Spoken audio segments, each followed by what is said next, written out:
I'm 32, male, and what I'm about to share still feels surreal. I've always considered myself a cautious person, especially when it comes to money. Growing up, my parents hammered into me the importance of saving, investing wisely, and never putting all my eggs in one basket. I carried that mindset into adulthood, which is probably why I'd amassed a decent nest egg by the time I met my fiancée. Or should I say, ex-fiancée. We'd been together for 3 years, engaged for 1.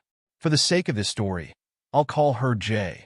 She's 30, smart, charming, and has a knack for getting people to trust her. I was drawn to her energy and passion, particularly how she fiercely supported her friends.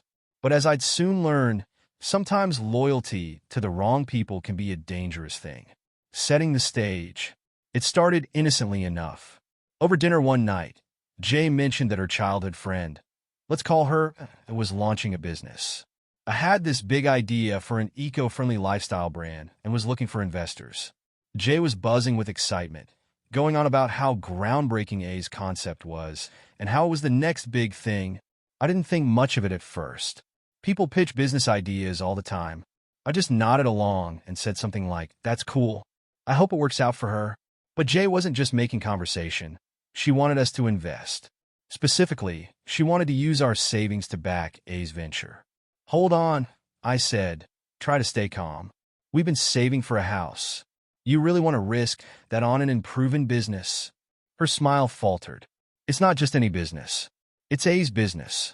I believe in her, and I think we should too." The first signs of trouble. I told Jay I wasn't comfortable putting our savings into something so risky, especially without seeing a solid business plan or financial projections. She insisted I had everything in place, but when I pressed for details, her answers were vague. Red flags, right? Still, I didn't want to dismiss Jay outright. So I proposed a compromise. If A was serious, she could present her plan to both of us. That way, I could ask questions and assess whether it was a viable investment. Jay agreed, but her enthusiasm dimmed. I could tell she was annoyed I wasn't just jumping on board. A week later, we met with A at a coffee shop. She showed up with a PowerPoint deck on her laptop, complete with stock photos and buzzwords like sustainable, disruptive, and innovative. I won't bore you with all the details, but it quickly became clear she didn't have a clue what she was doing. No market research, no clear revenue model, and definitely no plan for how investors would see a return. It was all fluff. I politely pointed this out, and it got defensive. She said things like, "You have to take risks to succeed," and "Why don't you trust Jay's judgment?" The tension in the air was palpable. Afterward, I told Jay there was no way I was putting our money into this. She seemed disappointed, but didn't push back too hard. Or so I thought. The betrayal. A month later, I noticed something strange in our joint bank account. A large chunk of money, over $50,000, was missing. At first, I thought it was a mistake. I called the bank, and they confirmed the transfer was authorized. By Jay.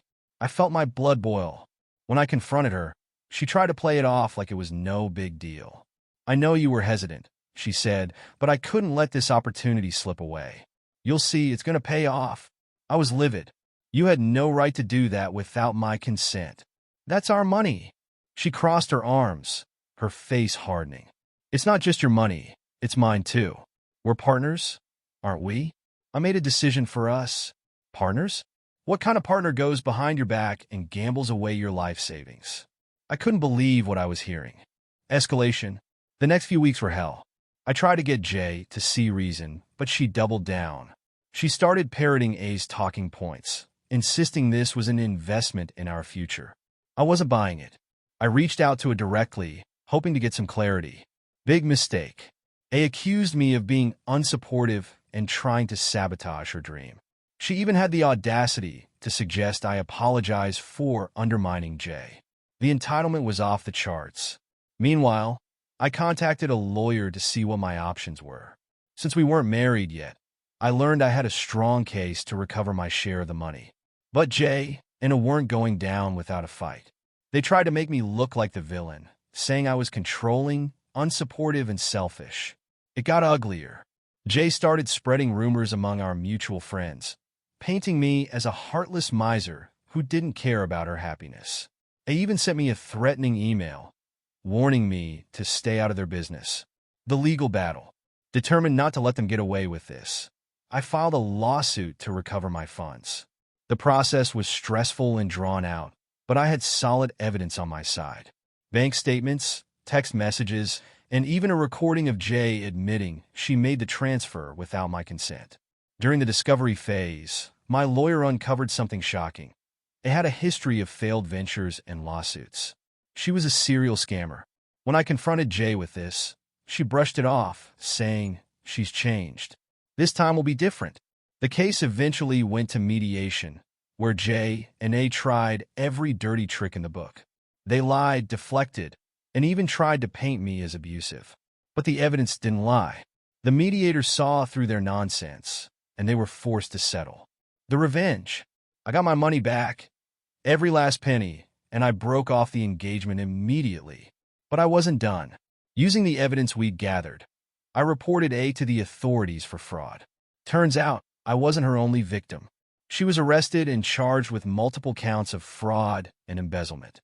As for Jay, she tried to salvage our relationship, but I wasn't having it. She begged, cried, and even tried to guilt-trip me, saying, "I did this for us." But I was done. Trust, once broken, is almost impossible to repair. In the end, Jay lost more than just me. Her reputation took a hit, and she had to move back in with her parents after A's business collapsed. Last I heard, A is facing jail time, and Jay is working a dead-end job trying to rebuild her life. Reflection. Looking back, I'm grateful I trusted my instincts and stood my ground. It's a painful lesson, but one that taught me the importance of setting boundaries and protecting what's yours. Some people will take advantage of your trust if you let them, but only if you let them. Anyway, if you made it this far, thanks for reading. And hey, if you're ever tempted to gamble your life savings on a friend's business, maybe think twice. Subscribe for more stories where people get what's coming to them. Trust me, it's worth it.